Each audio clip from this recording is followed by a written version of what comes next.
Continuando en JNE Noticias, nos acompaña ya en el set Eduardo Vega Luna, director del Instituto de Ética y Desarrollo y también ex defensor del pueblo, quien le damos la bienvenida. Muchas gracias, Jorge, por esta invitación y gracias por la oportunidad de dirigirme a toda la teleaudiencia. Doctor, aprovechando su presencia aquí en JNE Noticias, queremos consultarle acerca de una... usted ha mencionado de que existe o que está de acuerdo en todo caso de que personas tengan impedimentos para postular si tienen algunos temas de, por ejemplo, de prisión preventiva, en el caso de algunas autoridades que se han mencionado. ¿Esto ayudaría al mejoramiento de las autoridades? Sí, mira, Jorge, yo creo que en general hay que hacer un esfuerzo muy grande porque nuestro sistema electoral impida todo tipo de ingreso de actividades ilícitas de personas que tengan condenas, creo que ese tema está claro, y evaluar también este tema de si personas que están con prisión preventiva dictada por una autoridad judicial deban o no ser candidatos. Creo que ese es un tema crucial, ya hemos visto en el pasado cómo opera esta situación y se genera una situación de incertidumbre por lo menos. Creo que es importante, por lo tanto, tener una regulación muy expresa sobre ese tema que conjugue efectivamente el interés general, la necesidad de que nuestro país tenga autoridades confiables y que no se recorte también algunos derechos que tienen algunas personas, ¿no? Hace unos días en la agencia andina hizo un pequeño resumen de la cantidad de autoridades, en este caso de corte regional, autoridades regionales, en las que estaban inmersas en procesos investigados o en todo caso algunos sentenciados, y digamos que hablábamos casi de un promedio de entre 17 autoridades.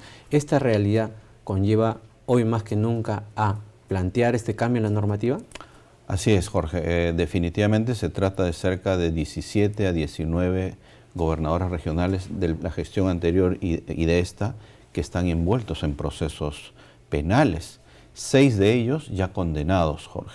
Estamos hablando del Callao, de Tumbes, de Ancash, de Ayacucho, de Ucayali y de Loreto. Y hay otros tantos que estando presos están en proceso en este momento. Eso genera realmente una situación de incertidumbre, de ingobernabilidad en estas regiones. Miremos Ancash, que ha tenido que salir de un gobernador regional, eligieron a otro, otra persona también ha sido condenada y han tenido que elegir una tercera persona. Entonces eso finalmente habla de una gestión que está siendo muy difícil llevar en algunas regiones y creo que el mensaje tiene que ser muy claro. Hay que sancionar drásticamente la corrupción y también hay que lograr viabilidad en la gestión de los gobiernos regionales y locales. Creo que ahí está el gran reto de cara a las próximas elecciones regionales del 2018 y por eso creo que la urgencia, con mucho respeto, de solicitarle al Congreso de la República que se puedan hacer los cambios, las reformas electorales prioritarias que el Perú requiere. Doctor, es conocida la labor descentralizada que realiza la Defensoría del Pueblo y usted que ha sido titular de esa entidad, ¿cómo afecta en el tema de identificación de conflictos sociales el tema de autoridades que estén pasando por estos procesos? ¿Hacen de que los municipios o gobiernos sean un poco ingobernables? Mira, sin duda se genera una situación de inestabilidad, ¿no? Porque tú no identificas a la autoridad, hay permanentes cuestionamientos, no hay esa legitimidad que debe tener la autoridad cuando desarrolla su función y se genera un ambiente que yo diría no es lo mejor para el buen desarrollo, la ejecución de proyectos, la marcha presupuestal en los gobiernos regionales y locales. Creo que una mirada en este panorama muestra que eso se tiene que de alguna manera superar y tenemos ya identificado el diagnóstico. El diagnóstico tiene que partir de cómo está nuestro sistema electoral, cómo logramos impedir que personas condenadas puedan seguir postulando, cómo limitamos el tema del financiamiento ilícito de las campañas electorales y cómo buscamos que estos partidos tengan una permanencia, un trabajo, no solo para las etapas electorales, sino también a lo largo de toda, digamos, de toda la etapa en las regiones, en los municipios, ¿no? En un artículo de hace unos días usted menciona que hay que garantizar la transparencia de los aportes. El anteproyecto del Código Electoral del Jurado Nacional de Elecciones propone la bancarización de estos aportes. ¿Cuál sería su perspectiva desde este punto? Mira, nosotros en la Comisión Presidencial de Integridad que me tocó dirigir en diciembre pasado, también proponíamos esta propuesta que la habíamos recogido del Jurado Nacional de Elecciones y del Sistema Electoral. Yo creo que hay 4 propuestas claves. La primera es esta que usted muy bien señala, que tiene que ver con la bancarización de todos los aportes que reciben las organizaciones políticas a partir de una UIT. Creo que ese es un elemento central. ¿Por qué? Porque permite seguir la huella de quiénes son los que aportan y evitar así eventualmente problemas con el lavado de dinero que esté ingresando a la política. Creo que eso es básico. El segundo es que no hayan donaciones anónimas. Todo aquel que quiere brindar un donativo, que quiere hacer un aporte a un partido político, lo tiene que hacer sabiéndose de quién se trata.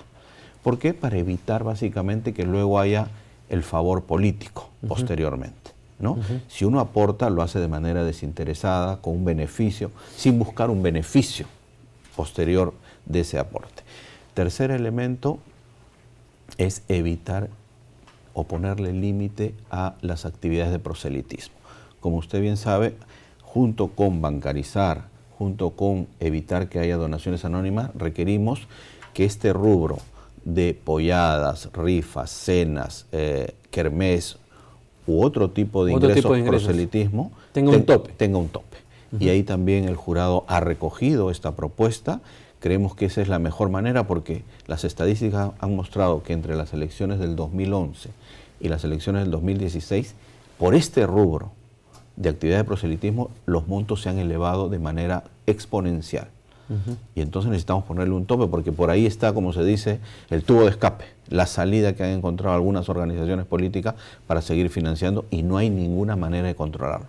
Hay que ponerle un tope en relación con el universo de recursos que declaran. Y lo otro, y que creo que está recogido en la propuesta del jurado, es que podamos tener sanciones no solo de tipo pecuniario para quienes infringen estas normas, sino también sanciones de carácter político, ¿no? Que vayan justamente a sancionar a la organización política, al candidato, si es que no cumple con bancarizar, con no tener donaciones anónimas o se excede de estos límites que se pueden poner a las actividades de proselitismo. Sanciones, ¿no?, que podrían ir hasta la cancelación en el ROP, ¿no? Yo creo que sí. Yo creo que tiene que ser gradual, pero sin duda tiene que haber la posibilidad de colocar o de imponer una sanción grave como esta, ¿no? Estimado autor, ¿le parece si nos sigue acompañando? Vamos a ir a una breve pausa y seguimos conversando sobre reforma electoral. Claro que sí. Ok, vamos a una breve pausa.